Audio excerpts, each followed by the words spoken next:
After much silence, Clint Eastwood speaks out about James Garner. San Francisco, California is the site of Clint Eastwood's birth, which took place on May 31, 1930, to Clinton Eastwood Jr. His modest upbringing during the Great Depression gave him the resiliency, independence, and work ethic that would shape his professional life. Although Eastwood's early interests were in sports and art, his life took a dramatic turn when, while serving in the U.S. Army during the Korean War, he began a long and illustrious career in movies with a series of tiny appearances. The ascent to stardom that Eastwood achieved was slow but certain. His performance as the man with no name in Sergio Leone's legendary spaghetti western trilogy catapulted him to fame on a global scale. This is from 1964's A Fistful of Dollars, The Good, the Bad, and the Ugly 1966, and For a Few Dollars More's 1965. These pictures revolutionized the Western genre by fusing a grimy reality with a legendary feeling of the American frontier, showcasing his unflinching charisma and subtle acting technique. The performance by Eastwood was marked by its spare style, a captivating presence that enchanted both crowds and critics, was characterized by few words, but a piercing look. His future success in Hollywood and European movies was built upon this performance, which solidified his status as a cultural icon. After establishing himself in the Western genre, Eastwood branched out in 1971 with the Dirty Harry films, where he played the part of the brash, no-nonsense detective Harry Callahan. Thanks to this character, whose catchphrase became famous, "Do you feel lucky, punk?" Eastwood became synonymous with complicated, gruff masculinity. During a period of social upheaval and cultural shifts in the United States, Eastwood tapped into audiences' emotions in Dirty Harry by examining issues of justice, individualism, and the conflict between personal ethics and societal norms. These parts demonstrated his talent for blending charisma with moral ambiguity. He portrayed characters who were both likable and colossal, and he cemented his place as one of Hollywood's most bankable performers. However, Eastwood was gifted in many other areas outside acting. He showed command of storytelling in all aspects of filmmaking as he rose to prominence as a director, producer, and composer. Play Misty for Me, a psychological thriller he directed in 1971, showcased a nuanced understanding of tension, character development, and timing. From the terrifying war epic Flags of Our Fathers, 2006, to the character-driven dramas Million Dollar Baby 2004 and Gran Torino 2008, Eastwood has directed a diverse array of films throughout the years. He won numerous Oscars, including Best Director and Best Picture, for his straightforward, efficient directing approach that prioritizes actors' naturalistic performances. Critics praised his work. Eastwood is widely regarded as a creative trailblazer and a master storyteller whose films touch people all over the globe with their exploration of timeless themes like redemption, bravery, mortality, and the human condition. In addition to his acclaimed film scoring, Eastwood is well known for his musical compositions, which add another dimension to his impressive range of artistic abilities. The subtlety of his musical choices reflect the understatement of his cinematic style, which prioritizes feeling over flash. Beyond his work in the arts, Eastwood demonstrated his dedication to civic engagement and community leadership during his tenure as mayor of Carmel by the Sea, California in the late 1980s. Although his time in politics was brief, it was reflective of his results-oriented and pragmatic outlook, which garnered him admiration from both Hollywood and his hometown. Clint Eastwood made an impressive comeback to the big screen in 2018 with the drama The Mule, which he co-wrote and co-directed. The iconic director had been absent from performing in his own films for 6 years, an incredibly ironic twist of fate-led World War II veteran Leo Earl Sharp, Sr., to become a drug courier for the infamous Sinaloa cartel. In his latter years, his actual experiences served as inspiration for the novel, highlighting Eastwood's long-standing interest in realistic stories with morally complicated individuals. The film delves into issues of regret, aging, and the decisions that shape a life. Because it was Eastwood's first acting role since 2012's Trouble with the Curve, The Mule was an important film, reacquainting viewers with his impressive screen presence and showcasing his lasting talent for directing complex performances. It was also his first leading performance in a film he had directed since 2008's Gran Torino, which was both critically and commercially successful. The film further cemented his reputation for blending personal narrative with a focus on imperfect, universally relatable characters. While directing, Eastwood kept the story realistic and emotionally engaging, combining suspense with a calm contemplation on family, mortality, and atonement. The result was a well-received picture about a man dealing with his history. In 2019, Eastwood produced and directed the biographical drama Richard Jewell, continuing his prolific career behind the camera after The Mule. The film examined topics of justice, public perception, and media sensationalism via the terrifying true tale of a security guard falsely accused of a bombing at the 1996 Summer Olympics in Atlanta. The emotional and moral implications were completely realized thanks to Eastwood's direction, which was lauded for its careful attention to detail, powerful narrative pacing, and sympathetic characterization of its protagonist. Kathy Bates, who played a seasoned litigator and got Golden Globe and Academy Award nominations for her performance, was the film's most critically acclaimed actor. By combining journalistic rigor with his signature cinematic economy, Eastwood's work on Richard Jewell reaffirmed his position as a filmmaker capable of balancing entertainment with meaningful commentary, and it demonstrated his ability to navigate contemporary social issues through the lens of individual human stories. Cry Mako, a neo-Western drama based on N. Richard Nash's 1975 novel, was produced and directed by Eastwood in 2021, blending aspects of the classic Western with a contemporary investigation of masculinity, mentorship, and personal atonement. The film recounted the narrative of a former rodeo star who was tasked with restoring a little child to his family. Cry Macho gave the legendary director another venue to delve into topics he has long advocated for: aging, perseverance, and moral responsibility.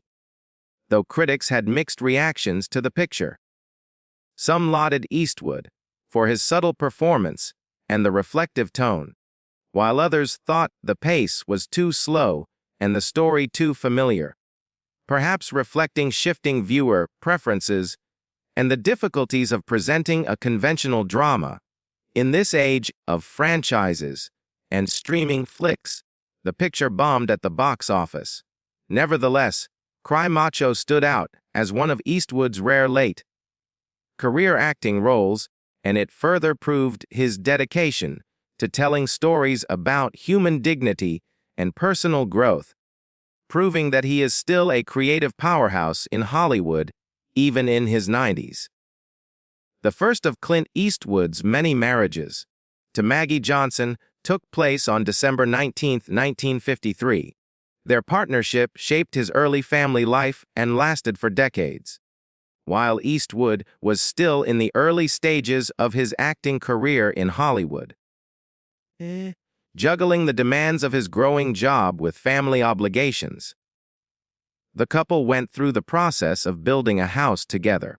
While they were married, they had 2 children: Kyle, who was born in 1968, and went on to have a successful career in jazz, and Allison, who was born in 1972 and went on to have a successful career in acting, directing, and producing.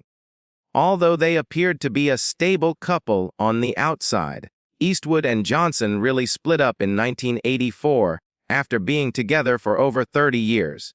The divorce was said to have been quite contentious, with Johnson allegedly receiving a settlement of $25.530 million. This sum reflects Eastwood's substantial wealth, as well as the intricate discussions that frequently follow the end of Hollywood marriages.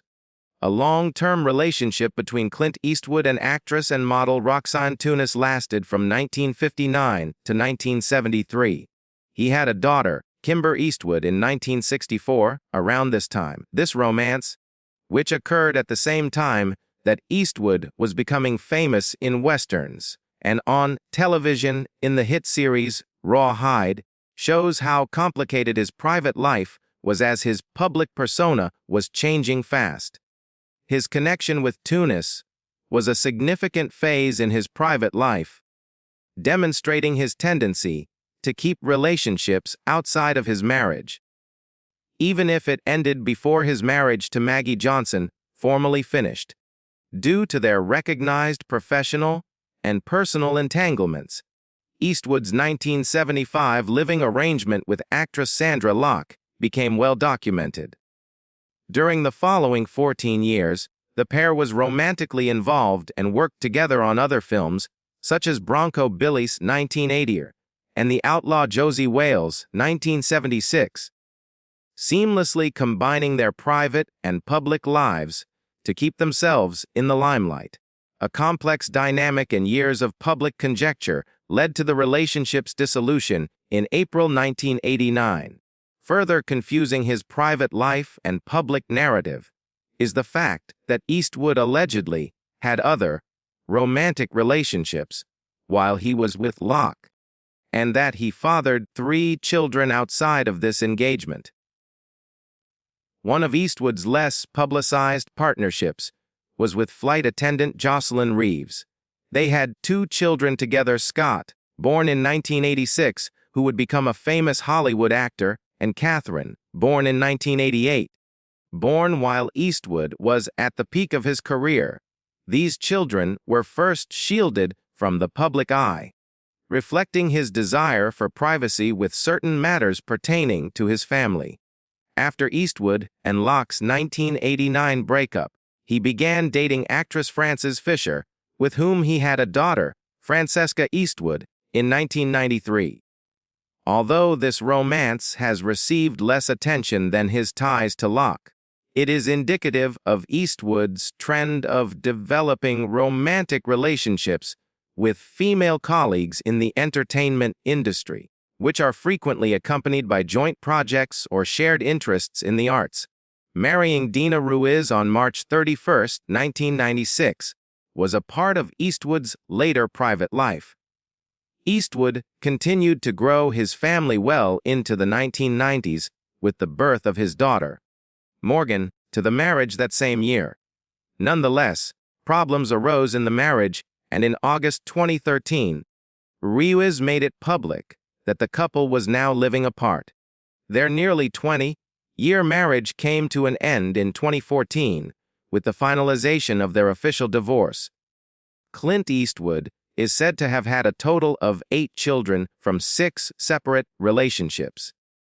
His personal relationships are as varied and intricate as they are extensive, keeping the same level of discretion that has defined much of his private life, even as his professional life has remained highly visible and celebrated. Eastwood has mostly avoided confirming the exact number of his children, despite extensive media speculation and public interest in his family. Clint Eastwood, at the age of 95, gave an honest account of his complicated feelings toward old friend and fellow actor James Garner, revealing a combination of fondness, animosity, and profound respect. With the wisdom and clarity that come from a lifetime of experiences and a legendary Hollywood career, Eastwood, who is now in his mid-90s, delivered his speech, looking back on Garner's impressively versatile career in cinema and television. Eastwood conceded that James was a man of tremendous charisma and brilliance. He had this natural talent for relating to viewers, for making them feel as though they knew him intimately rather than merely as an actor. Garner was a beloved actor and an admirable human being because of the uncommon combination of wit, intelligence, and groundedness, which Eastwood went on to explain. Eastwood made the observation, his voice carrying the familiar warmth and undeniable gravitas of someone who has seen the ups and downs of Hollywood for decades, that it is remarkable to encounter someone in this field who is simultaneously so competent and so humble. This isn't the first time the director has spoken about the friction that may develop amongst listers in the workplace. We didn't always see eye to eye, but that's the beauty of filmmaking, he said. To put it simply, when you push and challenge each other, amazing performances are born. During their time together, Clint Eastwood was not bashful about bringing up particular incidents, such as those on set where Jennifer Garner's competence and agility saved the day. James possessed an extraordinary talent for interpreting scenes and determining their requirements before anybody else did, Eastwood remarked, highlighting the type of innate talent that distinguishes decent actors from exceptionally outstanding ones, in addition to discussing the professional aspects of their connection. Eastwood spoke about the personal side, describing the impact that Garner's generosity, loyalty, and humor had on him. He was the reliable type of person who would always be there for you. According to Eastwood, that is quite unusual in this industry, highlighting the fact that their friendship extended beyond the realm of acting and filming. Lastly, Eastwood paid tribute to James Garner, discussing the impact he had on Hollywood and the world at large. According to Eastwood, James's integrity, humor, and genuine heart are what people remember most about him, not his films or TV series. At 95 years old, reflecting on a life lived in the limelight, Eastwood's remarks served as an homage as well as a revelation, illuminating a long-lived friendship and professional relationship, and serving as a reminder that, beneath the glamour of Hollywood, there were real people whose influence extended well beyond the silver screen.